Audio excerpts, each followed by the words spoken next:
All right, folks, we have come to the conclusion of the Miami Open, a very special Miami Open for a lot of reasons. We saw Bianca Andreescu play amazing tennis, get back into her 2019 form, and we just watched Hurkacz beat Jannik Sinner in the final of the two next-gen players.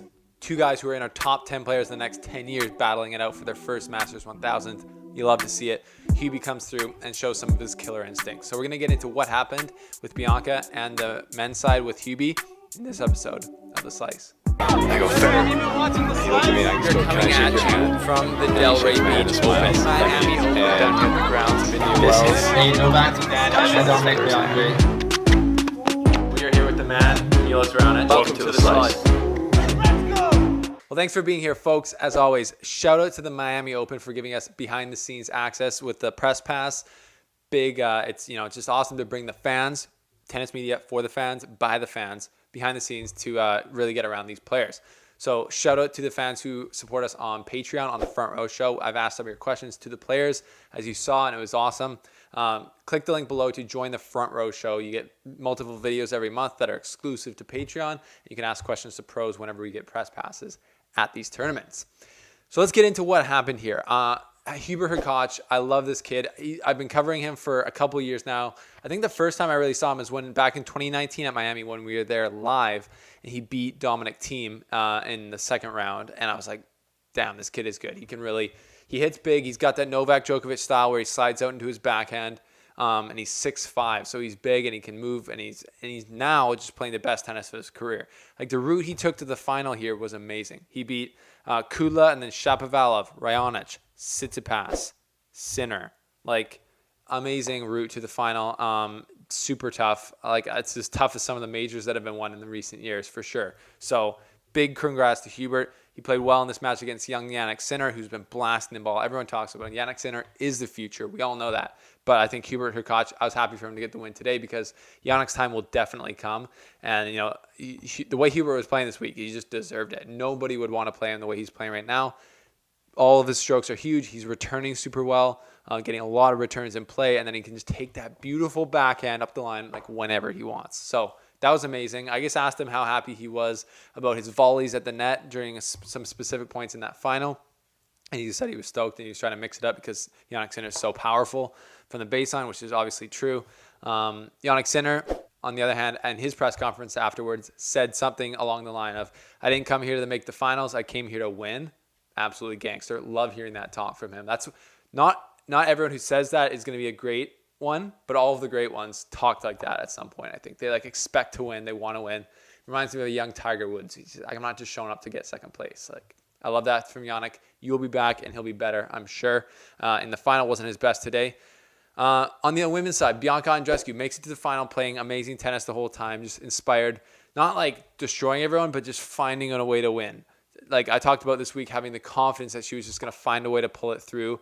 And she did every match until the final where she came up against world number one, Ash Barty, who played really solid from the beginning. Ash Barty was going to win this match, it looked like, through the whole time because Bianca just didn't have everything there. And Ash was just looking very comfortable out there. Bianca wasn't doing enough to make her do extra stuff out there. And Ash was able to just kind of dictate more in that match. And then obviously Bianca twisted her ankle, kind of came over the top of it, just caught her toe a little bit on the court and rolled it a little bit. And then I guess she got some advice from her coach to not keep going because it could make it worse. So obviously everyone's thinking in Canada, especially up here in Canada, we're thinking, oh my gosh, she's just basically not played for a year and a half from injury. And now we're going to have another one. But it doesn't look like it should be significant. I've rolled my ankle that exact way multiple times. It really shouldn't be bad. And she did say after the match on Instagram that the injury is nothing to worry about. She's going to be back on clay. She is missing the next tournament though.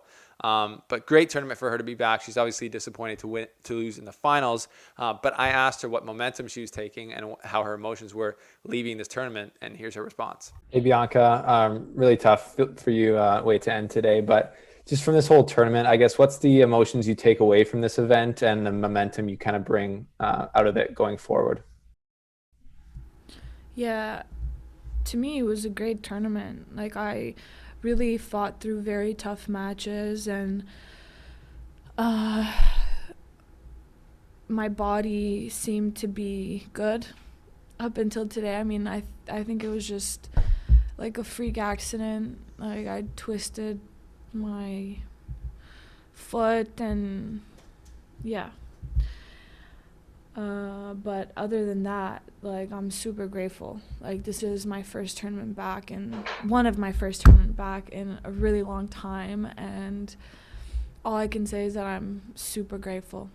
So yeah, great week from Bianca. We're stoked to see her back on the top of her kind of game, and she's back in the mix. Like she should be in the mix at every tournament going forward, and we are excited to see more from her. So we're looking at like on the men's side again. We're looking at the race to Milan now, where the ATP finals are going to be. It's Djokovic up top, Medvedev below him, and then just a bunch of guys, random guys, kind of like a lot of guys that you wouldn't normally see in the top 8. So it's very interesting so far.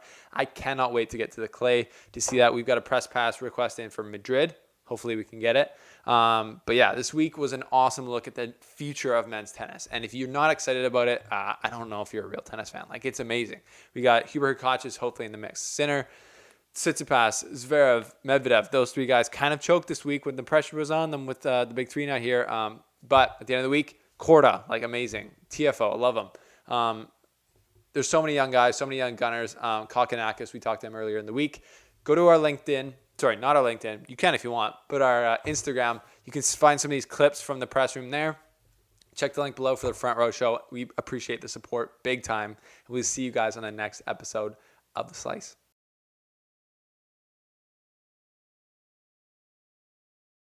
Well, thanks for watching the show, tennis fans. And since you're a tennis fan, you might go play some tennis. And to do that, you need the best gear. So CourtsideSports.com, our sponsor, is hooking up with 10% off brand new tennis equipment, like the Uber Sonic from Adidas. Adidas is taking over. They got Felix. The Polytour Rev, brand new string from Yonex. And we got the RF Pure, the Pro Staff, and the Pure Strike, the brand new 2021 version. You can get all these things for 10% off, brand new. You're not going to find that anywhere else on CourtsideSports.com. Check them out. The link is below.